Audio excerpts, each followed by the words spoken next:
अस्सलाम वालेकुम। रमज़ान का महीना आ गया है और ये सिर्फ रूहानी नहीं बल्कि जिस्मानी सेहत को भी बेहतर बनाने का एक ज़बरदस्त मौका है। आज की इस गुफ्तगू में हम डॉक्टर अब्दुल रज़्ज़ाक खान माइकल साहबा की रहनुमाई की रोशनी में ये समझेंगे कि अपनी सेहरी को सेहत के लिए बेहतरीन कैसे बनाया जा सकता है। ये तमाम मालूमात अल फज़ल हेल्थ से ली गई हैं। तो सबसे बड़ा सवाल यही है कि सहरी के खाने को हम अपनी जिस्मानी भलाई के लिए कैसे इस्तेमाल करें। देखें, सहरी सिर्फ पेट भरने का नाम तो नहीं है, बल्कि ये पूरे दिन के लिए तवानाई की बुनियाद रखने का एक बहुत ही अहम मौका है। चलें, एक नज़र डालते हैं कि आज हम किन किन चीज़ों पर बात करेंगे। सबसे पहले हम सहरी की कुछ आम गलत फहमियों को देखेंगे, फिर जानेंगे कि एक मुतवाज़िन ग़िज़ा का असल राज क्या है। उसके बाद हम एक मिसाली सहरी प्लेट को समझेंगे, कुछ ज़बरदस्त कुकिंग टिप्स सीखेंगे और आखिर में कुछ बहुत ज़रूरी एहतियाती तदाबीर पर भी बात करेंगे। तो आइए शुरू करते हैं सहरी के सबसे बड़े चैलेंज से। अक्सर ऐसा होता है कि हमारी सहरी की आदतें जो हम अच्छी नीयत से अपनाते हैं वो अनजाने में हमारे लिए नुकसानदेह साबित हो जाती हैं। एक बहुत आम गलत फहमी ये है कि अगर घी से भरपूर पराठे या भारी खाने खा लिए जाएं तो दिन भर खूब तवानाई रहेगी। लेकिन हकीकत में होता इसके बिल्कुल उलट है।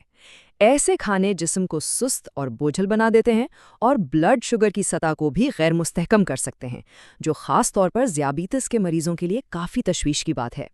तो फिर सही तरीका क्या है? हल बहुत ही सादा है। हमें बस खाने की मिकदार पर नहीं बल्कि उसके मेयार पर तवज्जो देनी है। मतलब कि हमारी ग़िज़ा में कौन-कौन से अज्जा किस तनासुब में शामिल हैं।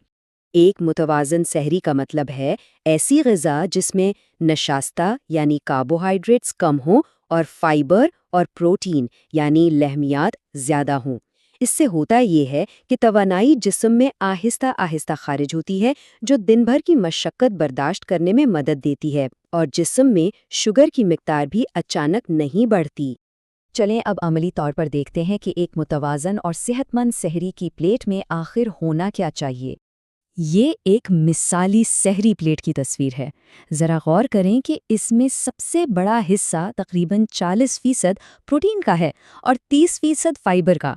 यही वो तनासुब है जो दिन भर मुस्तहकम तवानाई फराहम करने की असल चाबी है। कुछ बेहतरीन मिसालों में दलिया शामिल है, जिसमें सेब या नाशपाती जैसे फल डाले जा सकते हैं। इसी तरह शामी कबाब भी एक बेहतरीन इंतखाब हैं, क्योंकि इनमें गोश्त और दाल दोनों की प्रोटीन होती है। बस कोशिश ये होनी चाहिए कि ज़्यादा से ज़्यादा फाइबर वाली ग़िज़ाएं शामिल की जाएं। अब ये बात बहुत दिलचस्प है। हज़रत खलीफतुल मसीह अल-अव्वल का एक कौल है, जिसका मतलब है कि सुबह के वक्त फाइबर से भरपूर फल जैसे अमरूद खाना सेहत के लिए सोने की तरह कीमती है। ये रिवायती हिकमत आज की जदीद साइंस की भी तस्दीक करती है। अच्छा, इसका ये मतलब हरगिज़ नहीं कि अपने पसंदीदा रिवायती खाने छोड़ दिए जाएं। नहीं, बल्कि हम उन्हें पकाने के तरीके को थोड़ा सा स्मार्ट बना सकते हैं। मिसाल के तौर पर आइए देखते हैं कि पराठे को सेहत बख्श कैसे बनाया जा सकता है। ये एक बहुत ही ज़बरदस्त साइंसी हैक है। अगर पराठों को रात में आधा पकाकर फ्रिज में रख दिया जाए और सुबह दोबारा गर्म किया जाए, तो इसमें रेजिस्टेंट स्टार्च पैदा होता है।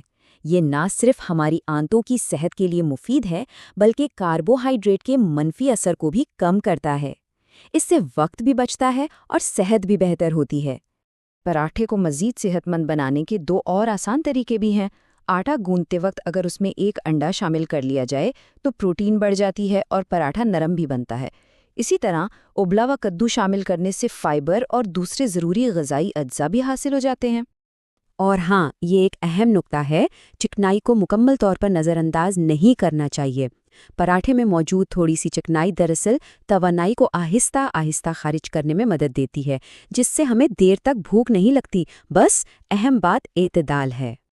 चलें जी, अब हम अपने आखिरी हिस्से की तरफ बढ़ते हैं, जहां हम कुछ बहुत ही अहम सेहत की एहतियाती तदाबीर पर बात करेंगे। ये एक इंतहाई अहम वार्निंग है।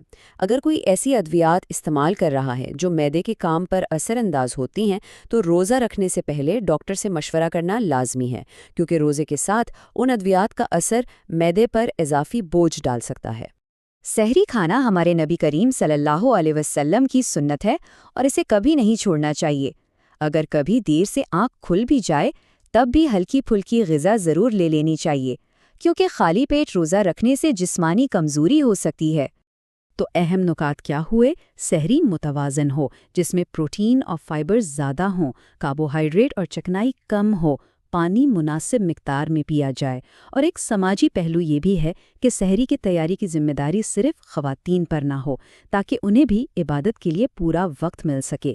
اور اگر کوئی بیماری ہے تو ڈاکٹر سے مشورہ بہت ضروری ہے۔ اور آخر میں ایک سوال سوچنے کے لیے، اس رمضان اپنی سحری میں کون سی ایک چھوٹی سی لیکن صحت مند تبدیلی لانے کا ارادہ ہے؟